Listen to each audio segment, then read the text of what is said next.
मैं बन जाता चंपा फूल। इस कविता में एक बालक जो है माँ के साथ हर समय बने रहने के लिए यानी माँ के साथ साथ रहने के लिए बड़ी अजीब ढंग की कल्पनाएं करता है और वो माँ को हैरान भी कर देना चाहता है और माँ के साथ खेलना भी चाहता है, माँ की मदद भी कर देना चाहता है। देखिए उसकी कल्पनाएं कैसी। अगर हंसी के लिए मान लो मैं बन जाता चंपा फूल, उस ऊंची डाली पर खिलकर खूब झूलता झूला झूल। यानी वो कहता है कि ऊंची वाली डाली पर सबसे ऊपर टॉप पर फूल बन के खिल जाता और झूलता। फिर आगे क्या करता है, अम्मा जब तुम मुझे बुलाती तब मैं मन ही मन मुस्काता, खोल पंखुड़ी चितवन से लक तुम्हें काम में उलझा पाता। प्रश्न पूछा जा सकता है कि मुन्ना या बच्चा या बालक को जब माँ बुलाती या अम्मा बुलाती तो वह बालक क्या करता। तो यही लाइन इसका उत्तर है कि वो अपनी पंखुड़ियों को खोलकर मन ही मन मुस्काता और माँ की ओर तिरछी निगाह से टेढ़े तिरछा, जैसे मैं अभी देख रहा हूँ, देखो आप, मेरा फेस इधर है लेकिन हम इधर तिरछे देख रहे हैं, तो ये तिरछी निगाह से देखता और माँ को वो अपने कामों में उलझा पाता। फिर वो बच्चा सोचता है कि अम्मा क्या तुम मुझे देखकर अपना मुन्ना सकती जान। कह रहे कि माँ क्या तुम मुझे देख करके पहचान पाती, जान पाती कि मैं तुम्हारा ही बेटा हूँ। कभी नहीं माँ कभी नहीं, तुम कभी नहीं पाती पहचान। यानी बच्चे को पूरा विश्वास है कि माँ तुम कभी भी मुझे पहचान नहीं पाती कि मैं यानी तुम्हारा बेटा ही चंपा का फूल बन के खिला हुआ है और ये उसी की खुशबू है आदि। सुबह नहा गीले बालों को कंधों पर जब तुम फैलाती, यानी कह रहा है कि जब सुबह नहा करके तुम अपने बाल नहाते हैं तो बाल भीग जाता है और बहुत से लोग आधा नहाते हैं, सिर से नीचे इधर से नहा लेते हैं, तो उसको कौवा स्नान बोलते हैं, वो नहाना नहीं होता, आधा अधूरा है। नहाने का मतलब है पूरे सिर से ही। खैर लोगों की अपनी अपनी बातें हैं, अपनी जिंदगी है, जैसे चाहे जिए, लेकिन जो हकीकत है, जो सच्चाई है, वो तो हमें बताना आवश्यक होता है। इसलिए कह रहे अगर आप बाल से नीचे नीचे नहा रहे हैं ना तो ये क्रो स्नान है, यानी क्रो बात कौवे का स्नान है। खैर पुराना है, समय मिले समय, चूंकि नहाना खाना हम अपने लिए ही करते हैं, तो अगर हम स्वस्थ नहीं रहेंगे यानी खाने पर अगर हम ध्यान नहीं देंगे, नहाने पर ध्यान नहीं देंगे और समय नहीं देंगे तो बाकी क्या करेंगे, कोई भी काम ठीक से नहीं होगा। इसलिए खाते समय आराम से खाना चाहिए और अच्छा खाना ही खाना चाहिए, इंसान है तो इंसानियत वाला। और दूसरी बात, नहाते समय भी आराम से। और खैर ये भी ध्यान रखना है समय, क्योंकि अगर आप नहाने में भी देर कर देंगे तो स्कूल की बस चली जाएगी। तो ये भी नहीं कि आप नहाए तो कई घंटा नहाते रहें, ये भी नहीं है। खाए तो कई घंटा नहीं, खाए तो आप ब्रेक से लेके अगले पीरियड तक खाते रहें, ये भी अच्छी बात नहीं है। समय का ध्यान रखिए। खैर, चंपा की छाया में पूजा करने धीमे से तुम बाहर आती। और कह रहे कि जब आप नहा करके अपने बालों को कंधे पर रख करके सुखाती, यहाँ कंधे पर, और चंपा की यानी चंपा का जो पेड़ है जिस पर बच्चा कह रहा है कि मैं फूल बन के खिल जाता, उसके नीचे जब आप पूजा करने के लिए आती तब मैं अपनी भीनी भीनी खुशबू से तुमको सहलाता। तब मैं कह रहे कि भाई फूल बना है तो फूल की खुशबू आती है, महक आती है, तो कह रहे कि उस महक से मैं आपको अपनी भीनी भीनी खुशबू से क्या करता, सहलाता, यानी अपनी खुशबू तक पहुंचाता। फिर माँ को खुशबू आती तो माँ हैरान होती ही। यह सुगंध ले आया कौन, तुमको कहाँ पता चल पाता। बच्चा कह रहा है कि ये सुगंध लेकर के कौन आया, माँ आपको पता भी नहीं चल पाता। मेरे मुन्ना की खुशबू है, अम्मा क्या तुम सकती जान। बच्चा कह रहा है कि क्या आपके बेटे की ही ये खुशबू है, क्या आप जान पाती। कभी नहीं माँ कभी नहीं। दूसरा पेज, ये तो पहले की भी वीडियो में हमने बताए थे। दूसरा पेज है, देखिए, भोजन कर रामायण लेकर जब तुम दिन में पढ़ने लगती। भोजन करने के बाद, खाना खाने के बाद माँ रामायण लेकर के जब पढ़ने बैठ जाती। ध्यान देना, प्रश्न है, प्रश्न पूछा जा सकता है आपकी परीक्षा में कि माँ जब पढ़ने बैठ जाती तो बच्चा क्या करता था। तो खिड़की से चंपा की छाया केस भाल पर पड़ने लगती। और कह रहे कि खिड़की से चंपा की छाया, शैडो, आपके केश मतलब बाल, ठीक है, और भाल मतलब ललाट, ये फोरहेड, ठीक, जब इस पर पढ़ने लगती, जो पन्ना तुम पढ़ने लगती उस पर देता छाया डाल। और कह रहे बच्चा कि जो पेज, जो पन्ना आप पढ़ने लगती, मैं उस पर छाया डाल देता, यानी अपनी परछाई डाल देता। मेरे मुन्ना की छाया है अम्मा, क्या तुम शक्ति जान। फिर बच्चा कह रहा है कि ये जो छाया आ रही है, ये आपके मुन्ना की ही है अम्मा, यानी माँ, क्या आप जान पाती? कभी नहीं। मतलब उस पेड़ की या फूल की, पत्ते की जो छाया आ रही है, माँ बुक पढ़ने लगी और उस पर जो छाया आ रही है, उस छाया की बात को कह रहा है बच्चा, यानी ये बाल कल्पना है, बस उस बच्चे का ये इमेजिनेशन है कि माँ आपको ये पता भी नहीं चल पाता कि ये छाया जो आ रही है, ये पेड़ की नहीं बल्कि मेरी छाया है, यानी आपके बेटे की छाया है, आपको ये भी पता नहीं चल पाता। बच्चा कह रहा है कि भाई जो तुम अक्षर पढ़ रही होती, मैं उसको थोड़ा उछाल भी देता। उछालने का मतलब है, ध्यान दीजिएगा, कई बार होता है माँ पढ़ रही है, अगर लगता है कि ध्यान दे रही हैं कि क्या लिखा हुआ है समझ में नहीं आ रहा, तो बच्चा उस अक्षर को क्या करता, थोड़ा उछाल, यानी उसको और बड़ा कर देता ताकि माँ आसानी से पढ़ लेती। और एक उछालने का मतलब ये भी हो सकेगा कि माँ को अगर बच्चा थोड़ा सा परेशान करना चाहता है, तो जो अक्षर माँ पढ़ती वो उसको थोड़ा उछाल देता, यानी इधर उधर। जैसे कि आप देखे होंगे तारे जमीन पर, जो फिल्म है, उसमें दिखाया गया होता है किसी किसी को पढ़ते समय अक्षर यहाँ वहाँ नाचने लगती है, तो बच्चा पढ़ने के टाइम में ठीक से नहीं पढ़ पाता है, उसको मतलब वो शब्द में अक्षर उसको यहाँ वहाँ आती जाती हुई दिखती हैं, जिसकी वजह से वो समझ नहीं पाता है कि सही में क्या लिखा हुआ है। तो अगर बच्चा माँ के साथ थोड़ा सा खेलना चाह रहा है तो वो ऐसा कर देता, अक्षरों को उछाल देता इधर उधर। या अगर मदद करना चाहता है तो वो अक्षरों को लाइक जैसे जूम करके पढ़ते हैं ना, अक्षर बड़े दिखने लगते हैं, तो ये बात है। तो ये निर्धारित करता है कवि किस मायने में यहाँ उछालने के लिए कहा, ये दोनों बातें हो सकती है, ठीक है। अंतिम पद्यांश है, संध्या को दीपक लेकर जब जाती गौशाला की ओर। बच्चा कह रहा है कि जब आप शाम को दिया लेकर के, दिया जलाते हैं, शाम होती है तो लाइट ऑन करते हैं, आज के समय में तो ये है, बहुत समय पहले, आज भी है, गांव में ऐसा होता है, दिया जलाया जाता है, और शहर में भी है, जो लोग पूजा करते हैं वो शाम को मंदिर में दिया जलाते हैं, दिया जलाना चाहिए। दिया जलाना मतलब है रोशनी, रोशनी का मतलब होता है ज्ञान, तो ज्ञान की ज्योति जलाने से ज्ञान बिखरता है, लोगों में आता है, तो ये होना चाहिए। सच्चाई और उजाला तथा ईमानदारी का ये प्रतीक है दिया जलाना।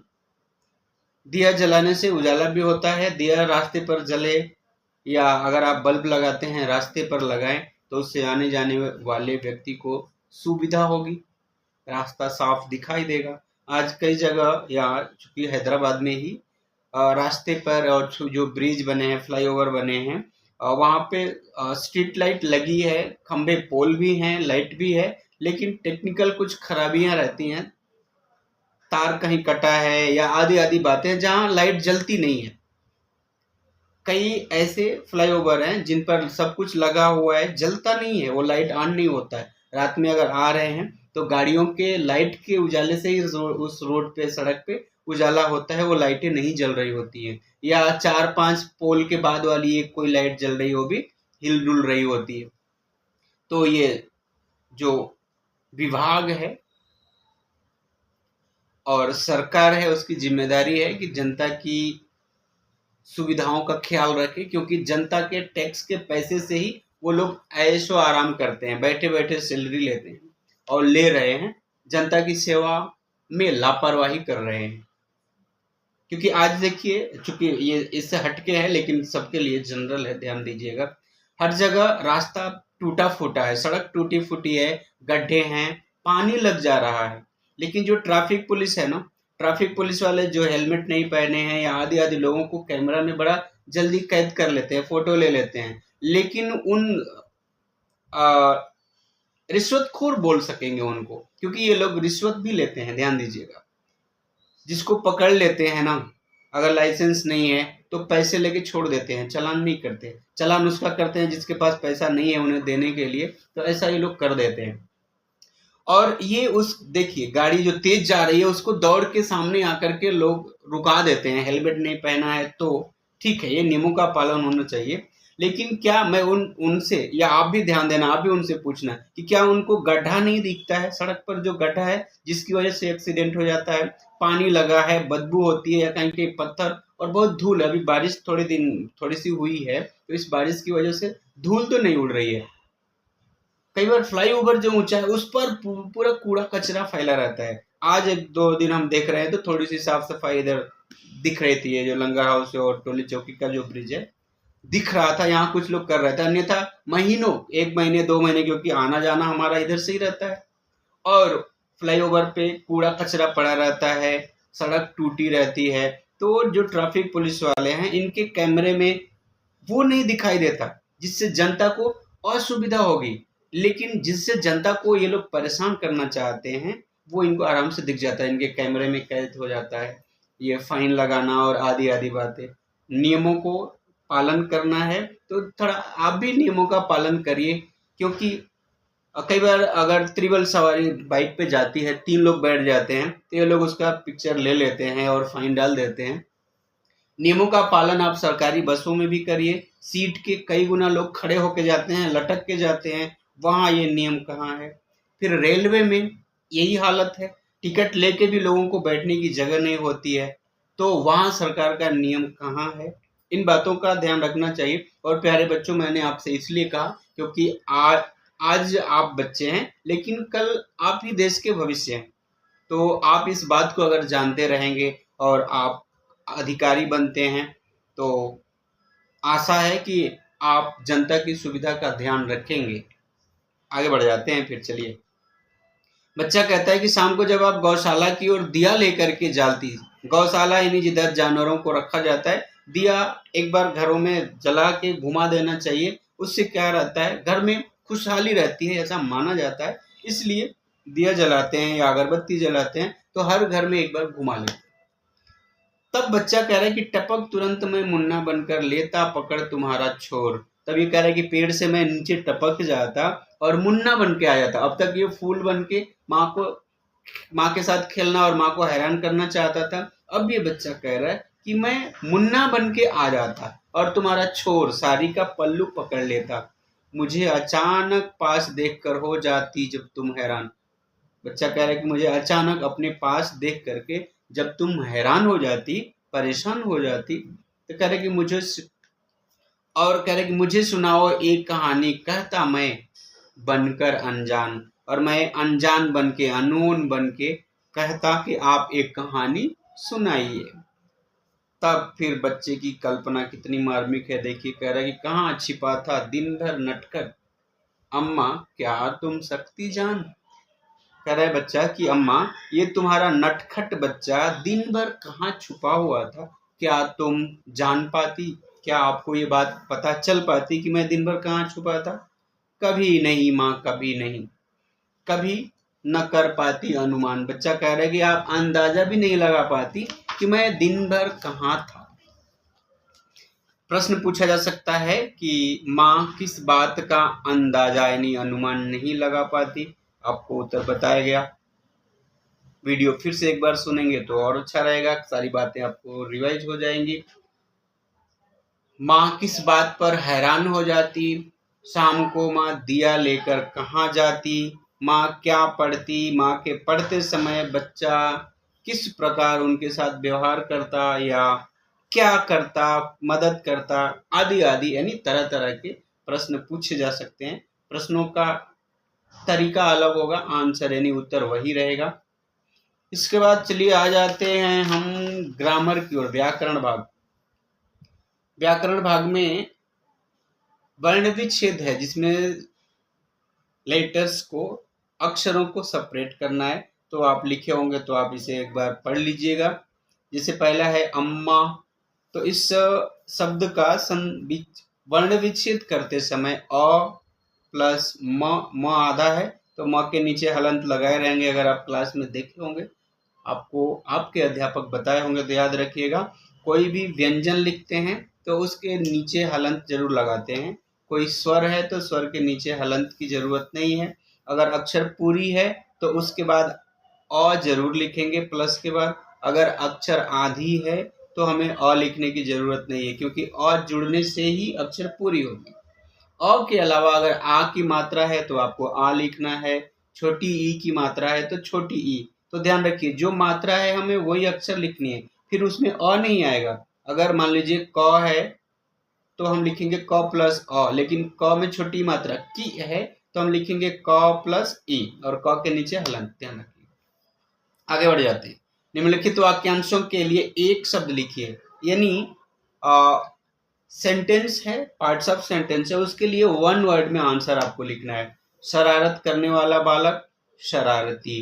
जहां गायों को रखा जाता है, गौशाला। जिसके बारे में न जानते हो, अनजान। जिसका कभी क्षर यानी नष्ट ना हो, जो कभी नष्ट ना हो, अक्षर बोलते हैं। फिर जब दिन का अवसान हो और रात्रि का आगमन हो, यानी दिन खत्म हो रहा हो, रात आ रही हो, शाम, संध्या या दिवावसान। उसके बाद है पर्यायवाची शब्द, कोयल, कोकिला, काकपाली, काकी, केकी भी बोलते, केकी मोर को बोलते हैं, सॉरी। कोयल का ये है काकपाली, कोकिला पिक। उसके बाद है पंकज यानी लोटस, ठीक है। तो सरोज, जलज, नीरज, अंबुज। फिर फूल का पर्यायवाची शब्द होगा पुष्प, सुमन, कुसुम। फिर अम्मा का पर्यायवाची माँ, माता, जननी, जन्मदात्री। तो ध्यान रखिएगा, सुन तो रहे हैं, इसकी स्पेलिंग यानी वर्तनी शुद्ध होनी चाहिए तो ही मार्क्स मिल पाएगा आपको। अगर लिखने में आपने गलती कर तो नंबर नहीं आ पाएंगे, क्योंकि व्याकरण है, ग्रामर है, और ग्रामर में वर्तनी की शुद्धि यानी स्पेलिंग सही होनी चाहिए तो ही मार्क्स आता है। खुशबू, सुगंध, महक, गंध या सुवास। फिर संध्या का शाम, सायंकाल, श्याम, दिवावसान, दीपक का दिया, दीप। ध्यान देना, बड़ी की मात्रा रहेगी दीपक में भी, दिया में भी, दीप में भी। छोटी की मात्रा अगर आपने लिख दिया तो गलत, और गलत तो आपको नंबर नहीं मिलेगा। फिर सुबह, सवेरा, प्रातःकाल, भोर, सूर्योदय। उसके बाद है लिंग पहचानना है। ध्यान देना, स्त्रीलिंग, पुल्लिंग। आपको स्त्रीलिंग पुल्लिंग लिखते समय भी ध्यान देना है कि उसकी स्पेलिंग सही है कि नहीं है। स्त्रीलिंग की स्पेलिंग आप प्रैक्टिस कर लीजिएगा, पुल्लिंग की भी स्पेलिंग, और आपको पहचानना है। अगर मान लीजिए दिया है मुन्ना, तो मुन्ना स्त्रीलिंग है कि पुल्लिंग है, आपको लिखना रहेगा। अगर पुल्लिंग है तो पुल्लिंग, तो मुन्ना चूंकि लड़का है तो पुल्लिंग।